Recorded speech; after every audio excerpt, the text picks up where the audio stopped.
जय हिंद राष्ट्र।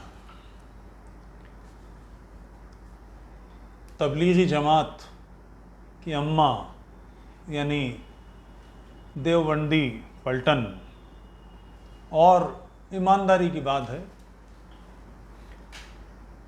वो बिलबिला के सामने आई है कि भजन गाना गैर इस्लामी है।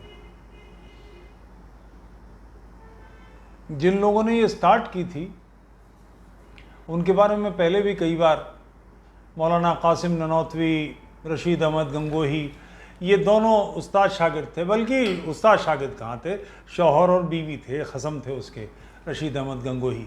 और उन्होंने अपनी किताब में लिखा है, ये मोहब्बत नामा उनका। तो अब इस वजह से ये सुलगे हैं कि फरमानी नाज ने एक महादेव पर का एक गीत गाया, उस पर काएँ काएँ काएँ काएँ मचा रहे हैं और मशवरे दे रहे हैं। पहले एक फ़र्क आया है कि पहले हुक्मनामे जारी होते थे, अब वो मशवरा दे रहे हैं कि ये नामुनासिब है। मैं कुछ सवाल पूछना चाहूँगा और इस पर बात भी करना चाहूँगा कि ये देवबंदी पलटन के मिर्चें क्यों लग रही हैं। भजन गाना गैर इस्लामी कैसे?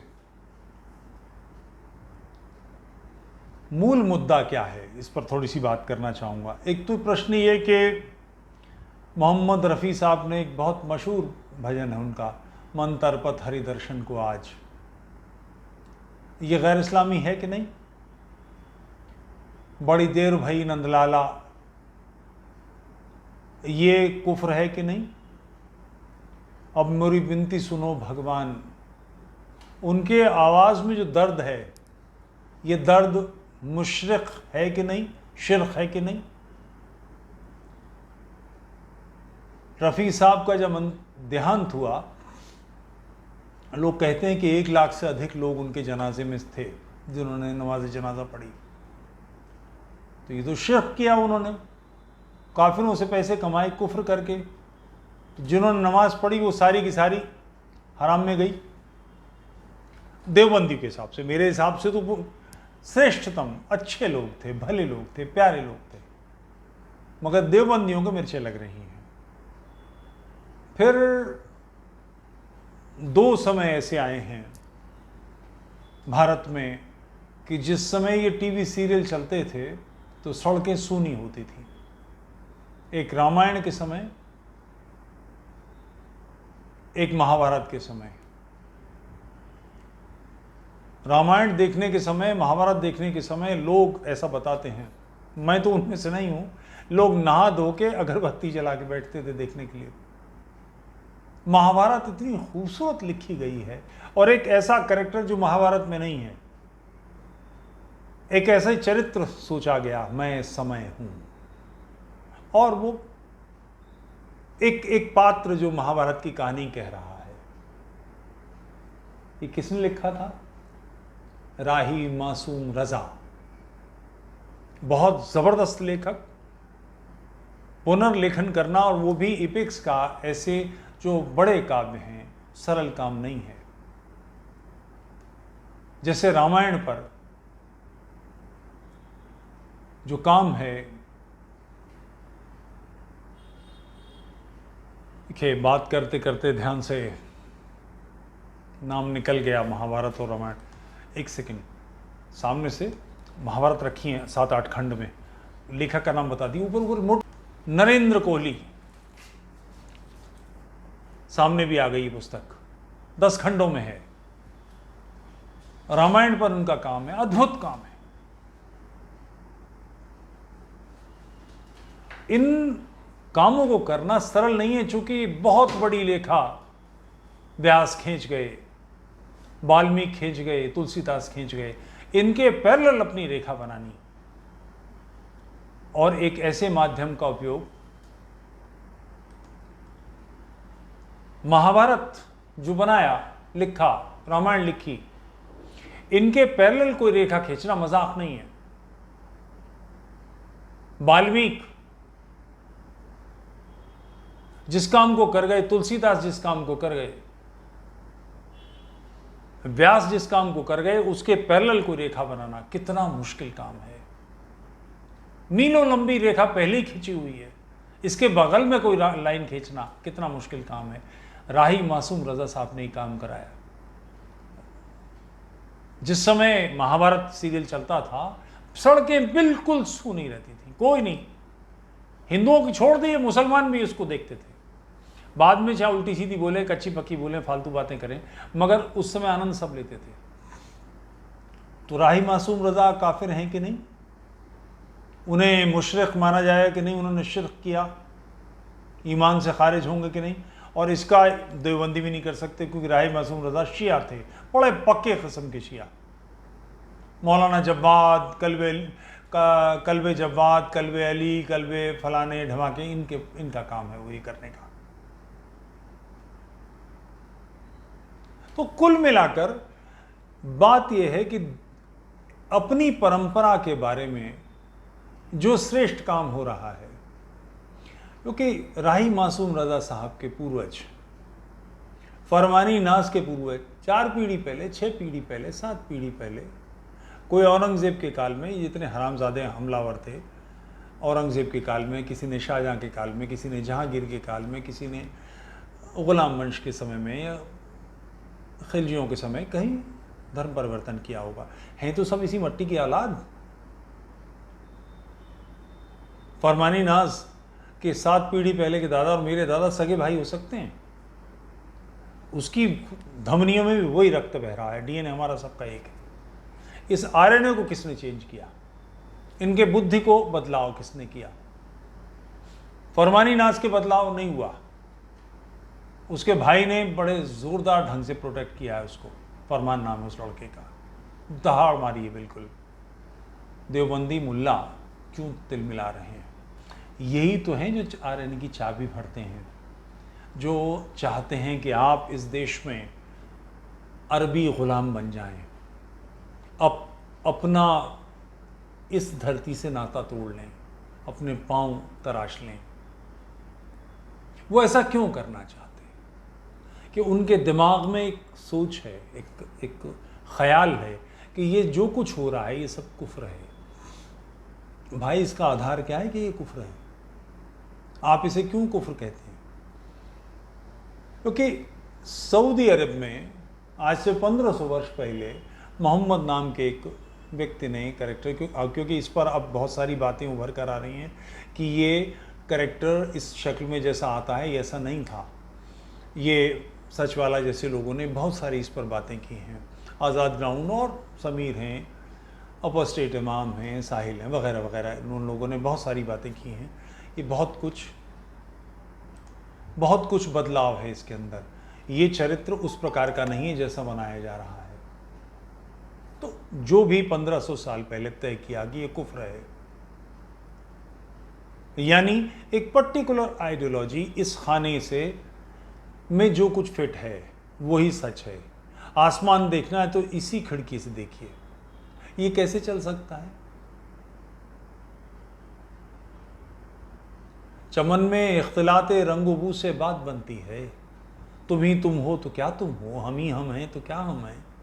हजारों तरह की चीज बाहर, इस बहार में हजारों तरह के फूल हैं, मगर सबको एक टाइप का होना चाहिए, एक सोच बननी चाहिए, एक खान पान होना चाहिए, एक ढंग से जीना चाहिए। मनुष्य को कठपुतली बनाकर, एक रोबोट बनाकर, एक गुलाम बना के ज़हनी तौर पे बिल्कुल आका के दास की स्थिति बनाने की कोशिश की जा रही है, और ये हो नहीं पा रहा, सारी दुनिया में नहीं हो पा रहा।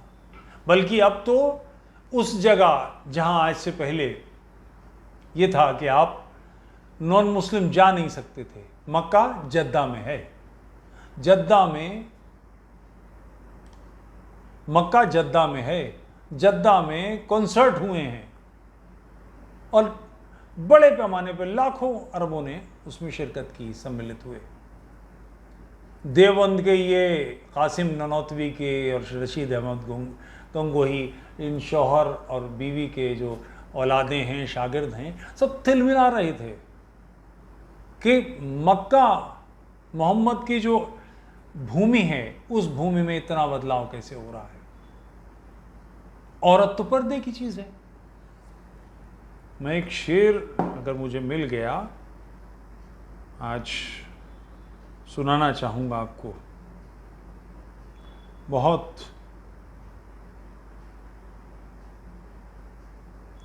उम्दा एक साहब ने मुझे,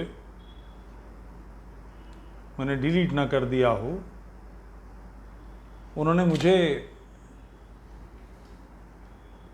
मीर के, हज़रत मीर तक़ी मीर और कई लोगों के होमोसेक्सुअलिटी पे, ग़ुलामबाजी पे शेर भेजे, जिसका ये अड्डा है। मीर का शेर है, मीर क्या सादा हैं, बीमार हुए जिसके सबब। मीर कितने सीधे आदमी हैं कि जिसके कारण बीमार हुए उसी अत्तार के लौंडे से दवा लेते हैं। इस किस्म के उन्होंने 12-15 शेर मुझे निकाल के भेजे और कहा कि इस पर बात करें। तो ये जो पलटन है, जो मानसिक रूप से विकृत चिंतन रखती है, उस पलटन के हाथ से ताकत छिन रही है। जहाँ से ओरिजिनल ये सारा कुछ चल रहा था, सऊदी अरब, वहाँ इस्लाम में बयार आ रही है जो बदलाव चाहती है, बड़े पैमाने पर बदलाव। औरत तो पर्दे की चीज़ है, इश्क लड़ाने की चीज़ तो वो नहीं है। इश्क तो मुश्ताक़ अहमद यूसुफ़ी, बक़ौल मुश्ताक़ अहमद यूसुफ़ी, या तो ज़नख़े से लड़ाया जाता है, लौंडे से लड़ाया जाता है, या तो ज़नख़े से इश्क लड़ाया जाता है, लौंडे से लड़ाया जाता है। तो ये पलटन वही मानने वाली है, और वहाँ पर औरत को आज़ादी मिल गई, यानी ड्राइविंग लाइसेंस बनाने का हक़ दे दिया गया। एक और सिलसिला था कि आप वहाँ पर कुछ भी करेंगे, आपको एक महरम की ज़रूरत है। आपका भाई, आपके पिता, आपका बेटा, आपका पति, ये 4 महरम हैं। इन 4 में से एक शख्स आपके साथ होना चाहिए जो आपके लिए, आपके साथ जाए तो आप कहीं भी जा सकती हैं, नहीं तो जा नहीं सकती। सऊदी अरब में ये वक्त गुज़रा है कि किसी को हार्ट अटैक पड़ा औरत को, उसके घर का कोई नहीं था, उसको डॉक्टरी मदद नहीं पहुंचा सकी, वो मर गई। मिस्र में ये हो चुका है कि समुंदर में पाकिस्तान का एक परिवार नहा रहा था, लड़की डूबने लगी, उसे बचाने के लिए ऐसे जो गार्ड था वो दौड़ा, उसके पिता ने हाथ पकड़ लिया कि नहीं, तुम नामहरम, तुम मेरी बेटी को छू नहीं सकते, वो डूब के मर गई। अब वहाँ पर इस महरम की समस्या से मुक्ति दे दी गई है। उनके हाथ से ताकत जा रही है। आप गलत करते हैं, कोई आपसे टोकता है, इसका मतलब वो आपसे बड़ा है, वो आपके सही गलत को तय कर सकता है, वो बता सकता है। अब इनके हाथ से कि तुम होते कौन है ये मुझे बताने वाले कि मैं गलत हूं या सही हूं।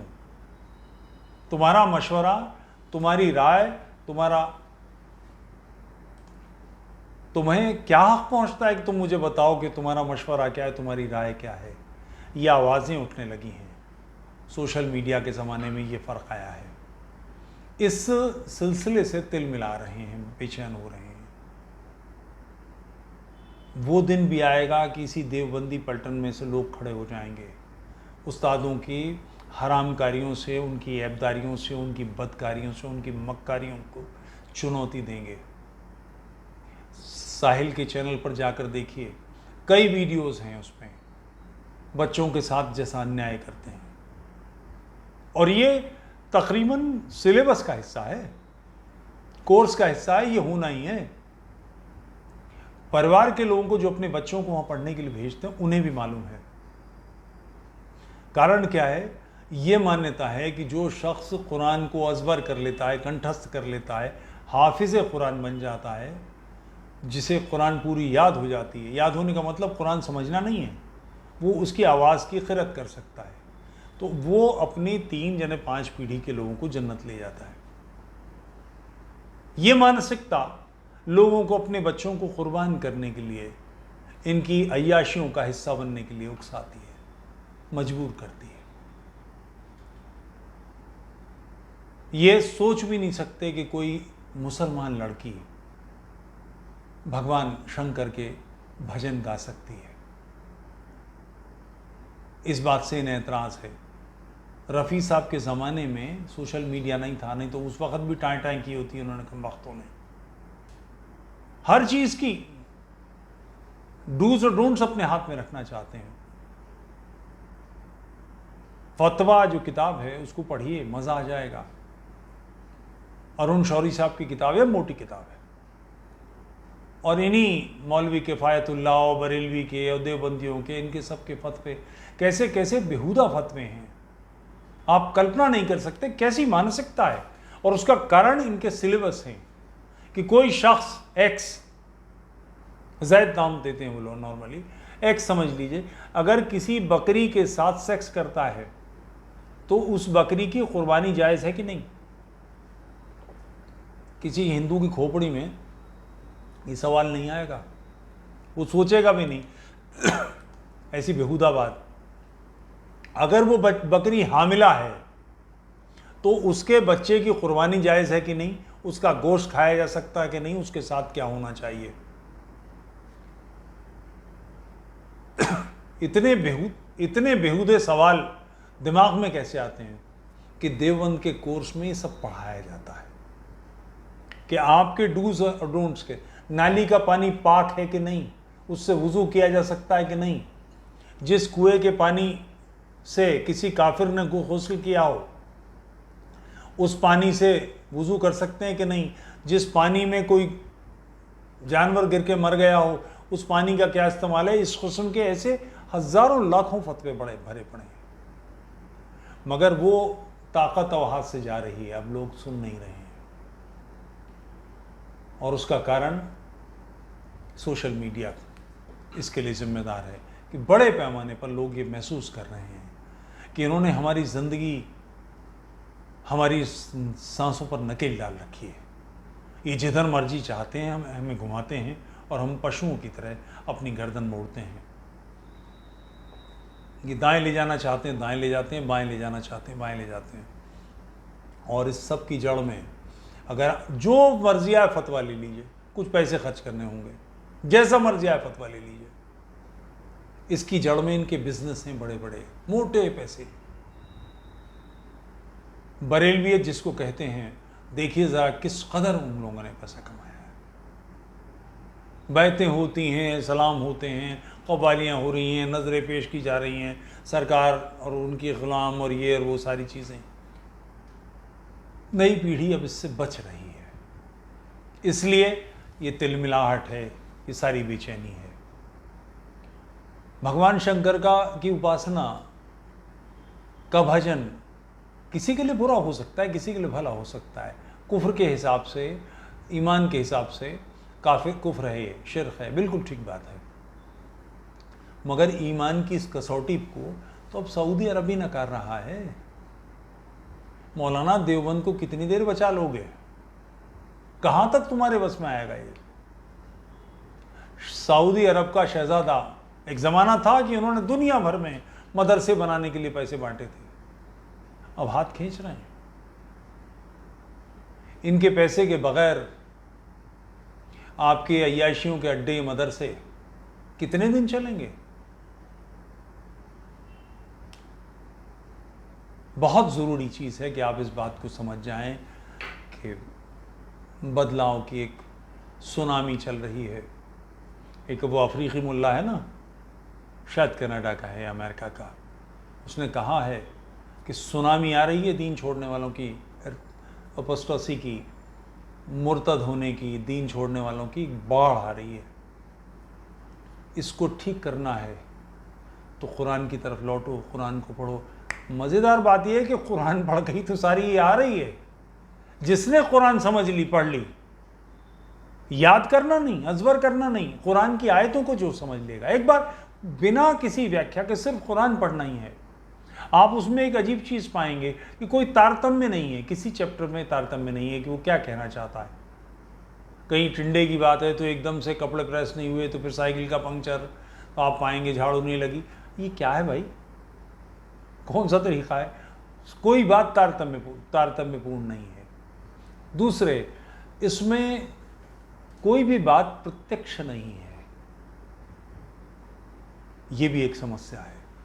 फिर काफिरों के लिए, ईसाइयों के लिए, यहूदियों के लिए, मुशरिकों के लिए जहर भरा पड़ा है, अंतहीन सजाएं हैं। मैं नहीं मानता मोहम्मद को, मैं नहीं मानता अल्लाह को, मैं नहीं मानता कुरान को, इसकी सज़ा मुझे अनंत काल तक जहन्नुम में जलाया जाएगा। मैं बहुत भला आदमी हूँ, मैंने जीवन में किसी का पैसा नहीं मारा, किसी के साथ अत्याचार नहीं किया, किसी को दुख नहीं दिए, किसी को कष्ट नहीं दिया, एक भले पति की तरह जिया हूँ, एक सभ्य पिता की तरह जिया हूँ, अपने परिवार के लिए, अपने सब लोगों के लिए ठीक ठाक हूँ। उसके बावजूद चूँकि मैं मोहम्मद को नहीं मानता, चूँकि मैं कुरान को नहीं मानता, चूँकि अल्लाह को की इस शक्ल को नहीं मानता, मैं ईश्वर में विश्वास रखता हूँ, एक बड़ी शक्ति में विश्वास रखता हूँ, मगर उसकी ये शक्ल नहीं मानता कि उसने सारी दुनिया, सृष्टि, इतनी बड़ी सृष्टि, मिलियन, ट्रिलियन, बिलियन, अनंत ब्रह्मांड, कोई संख्या नहीं है ब्रह्मांड कितने हैं। हमारे ब्रह्मांड में बिलियन तारे हैं, अरबों करोड़ों तारे हैं, उसमें एक छोटी सी पृथ्वी बनाई जिस पर मोहम्मद को पैदा किया। सृष्टि का कारण अल्लाह के हिसाब से, कुरान के हिसाब से यह है कि उसने मोहम्मद को पैदा करना था, उसका महबूब है। इतनी बड़ी सृष्टि, 1000 मील की पेंटिंग को इसलिए बनाता कि उसमें काला डॉट लगाना है या सफेद डॉट लगाना है, सुनहरा डॉट लगाना है। कोई तर्क है, कोई सिर पैर है इस बात का? मैं इसको नहीं मानता। तो मेरी सारी शराफत, मेरे सारे भलेपन, सारे अच्छेपन के बावजूद मैं दुष्ट हूँगा, मैं इस्लाम की नज़र में गुनाहगार हूँ, और मुझे सारी, जब तक सृष्टि के बाद, क़यामत के बाद कोई सीमा नहीं है मेरे जलाए जाने की। मेरी खाल निकाल जल जाएगी तो फिर बदली जाएगी, फिर जलाया जाएगा मुझे। ये कोई तर्क है? आप कैसे किसी ऐसी चीज को, बेतुकी बात को सही ठहरा सकते हैं? उस लड़की ने भगवान शंकर का गीत गा दिया, ये कुफ्र हो गया, ये शिर्क हो गया, वो जहन्नम में जलाई जाएगी। इस किस काम के लिए कि उसने 3.5 मिनट का, 5.5 मिनट का गाना गाया, इसके लिए उसको लाखों साल तक जलाया जाएगा। ये अल्लाह है, ये न्याय करता है, इसको मुंसिफ कहेंगे? ये मुंसिफी है, ये इंसाफ है?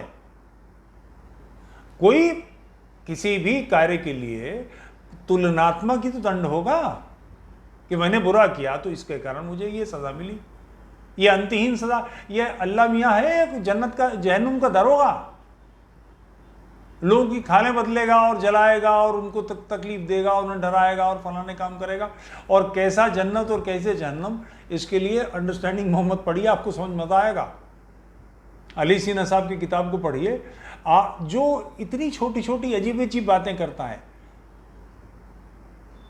वो इन बातों से खुश होता है कि मैं टॉयलेट जाऊंगा, बाहिसियत मुसलमान, अगर मैं मुसलमान हो जाऊं, ईश्वर ना करे कि मैं इतना भ्रष्ट कभी हूं, मगर अगर ऐसी कोई गलती करूं तो मैं टॉयलेट में जाऊं तो मेरा दायां पैर पहले जाना चाहिए। मैं वहां अपना पजामा उतारूं तो पहले दाएं पैर से उतारूं, फिर बाएं पैर से उतारूं। मैं कुर्ता पहनूं तो पहले दाएं हाथ से पहनूं, फिर बाएं हाथ से पहनूं।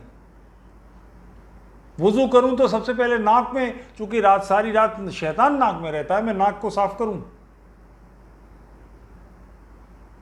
कोई तरीका है? कान में पहले यूं उंगली डालूं 3 बार, फिर यूं हाथ से फेरूं, फिर बालों पर हाथ फेरूं, फिर यूं करूं और यूं करूं।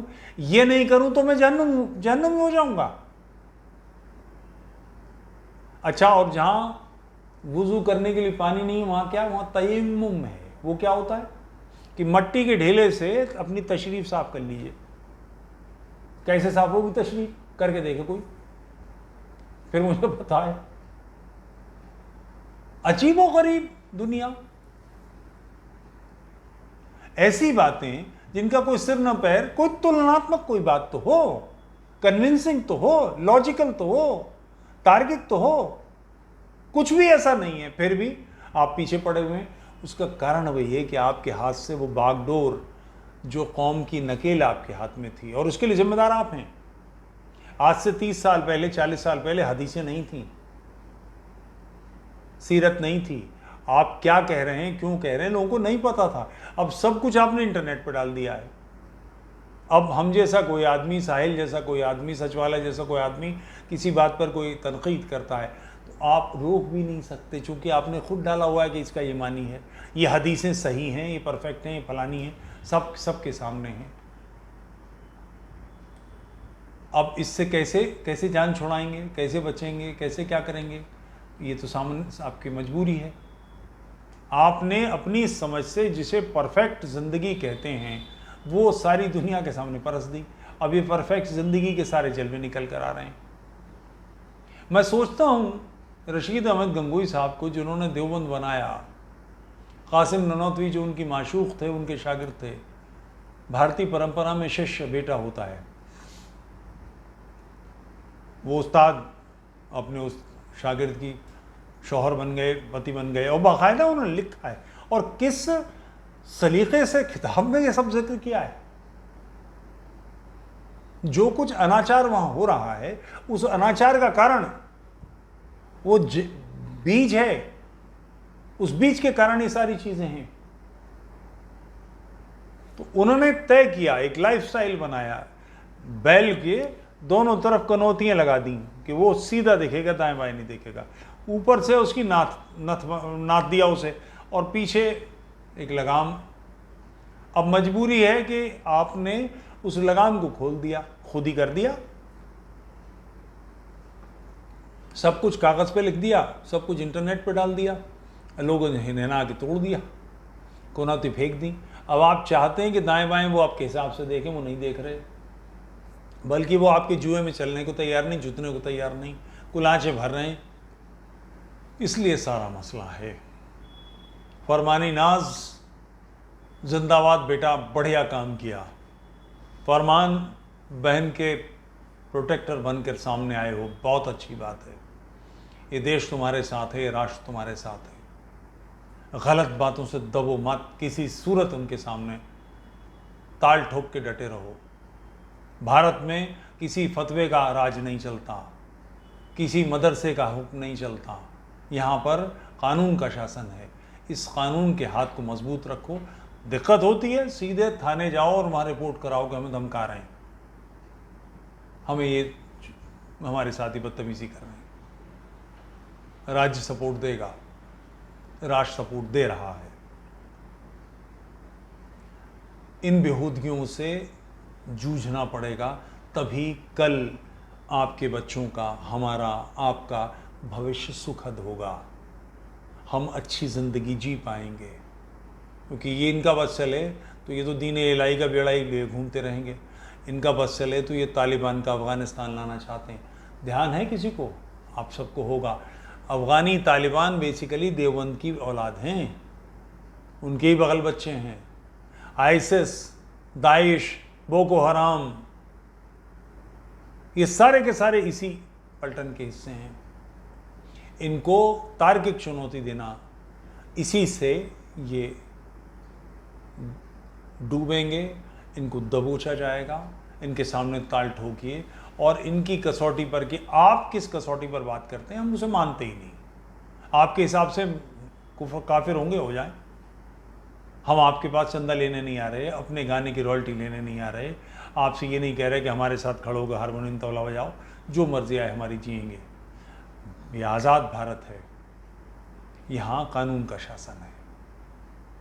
इस कानून के शासन के सामने किसी और की हेकड़ी नहीं चलने देंगे। यूट्यूब चैनल तोफैल चतुर्वेदी को लाइक कीजिए, सब्सक्राइब कीजिए, सपोर्ट कीजिए, मेंबरशिप लीजिए।